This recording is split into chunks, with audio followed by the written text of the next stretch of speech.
Been a pretty wild 24 hours in the crypto market. We saw the dump at the early part of the week, followed by 2 days now of very good green candles. So is the bull run back on? Can we expect further upside momentum? And what's driving this market? Whether it's BlackRock, Coinbase, the SEC, tokenization, and much more, it feels like it's aligning to a pretty big week in the markets. And therefore, could we see a big rally towards the end of this year? I'm going to break down everything that's going on. We're going to take a look at some technicals as well as look at the big macro data driving this market. So if you're bullish on this cryptocurrency journey, let me know in the comments. Hit the like and subscribe button. Let's get into it. So for the second day in a row, Bitcoin has gone green. In fact, we broke $94,000 over the course of the last 24 hours, which is a pretty good move, especially if you think the early part of the week, Bitcoin was significantly down, with people buying hundreds of millions of dollars and institutions coming in like this supply of Bitcoin is running out. It's all starting to play very favorably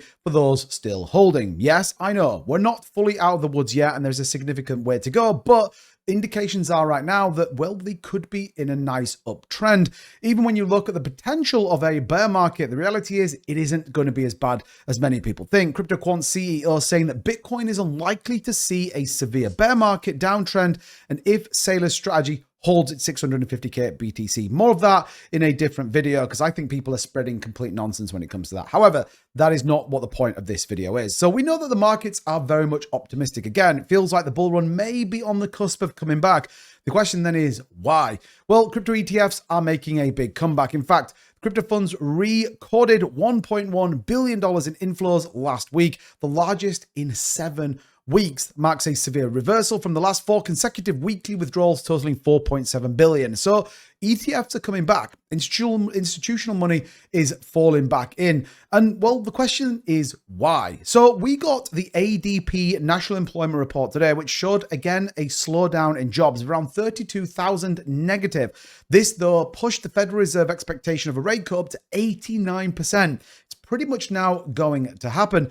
And then with all of that, after the big push down in the market, the nervousness on the Japanese bond market, we saw the biggest Treasury buyback in history, $12.5 billion. And I've been talking about this now for probably the last month. That's old bonds are basically retired with freshly printed dollars. Out with the old and in with the new. This is, however, a quiet reminder that, well, the dollar is being managed, diluted, and inflated on a historic scale.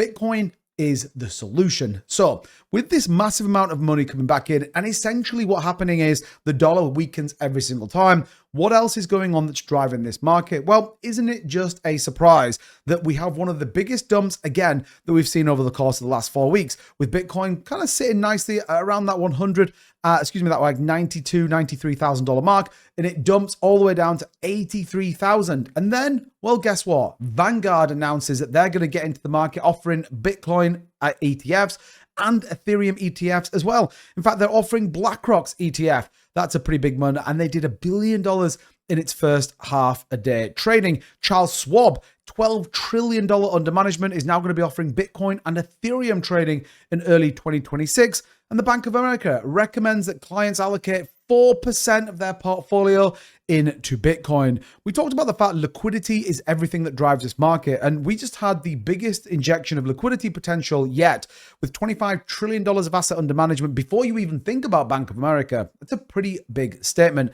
And this all while the SEC, well, they're even getting more bullish on what's coming over the hill. That's through on the president for signing that bill. Now, there's a market structure bill that's going through, the Clarity Act that was passed by the House. And so that we'll see where that goes in Congress. And so I'm hoping that they'll be able to get that through.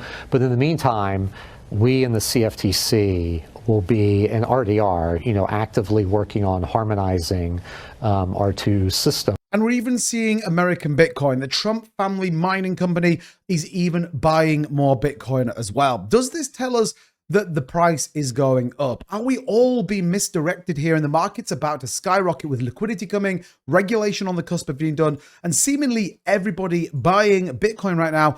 Well, the model for fair value predicts that Bitcoin could even hit $194,000 by the end of the year. That's 14,000 less than Brad Garlinghouse thinks we could do by the end of 2026. But that's a big move and we haven't got long to get there. So we're going to need to see more big green candles. And I think for me, 98,000 is still the key target. A break above 100, then I think we can officially say the bull market may just be back on. But as always, I am trading cautiously. I'm making sure that I'm seeing what's going on in the markets and definitely staying dialed into the macro that is absolutely around.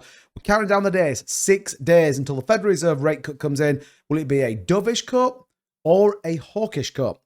Let me know in the comments. And as always, let me know what you think of all of this. Do you think the bull market is back on, or are you still in a world that the bear market is truly here? Drop a bear or a bull in the comments down below.